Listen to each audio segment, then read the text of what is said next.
DPRD Provinsi Sumatera Selatan menggelar rapat paripurna ke-32 di ruang rapat paripurna DPRD Provinsi Sumatera Selatan pada hari Senin tanggal 14 bulan Agustus tahun 2017 guna mendengarkan penjelasan Gubernur Sumatera Selatan terhadap rancangan peraturan daerah tentang perubahan APBD Provinsi Sumatera Selatan tahun anggaran 2017. Sebagai tindak lanjut dari nota kesepakatan bersama terhadap kebijakan umum perubahan anggaran atau KUPA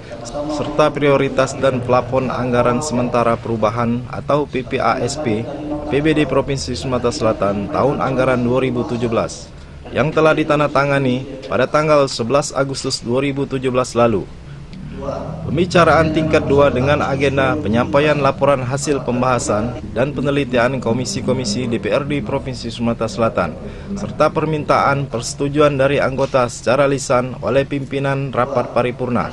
pengambilan keputusan pendapat akhir, sambutan Gubernur Sumatera Selatan terhadap rancangan peraturan daerah tentang perubahan APBD Provinsi Sumatera Selatan tahun anggaran 2017.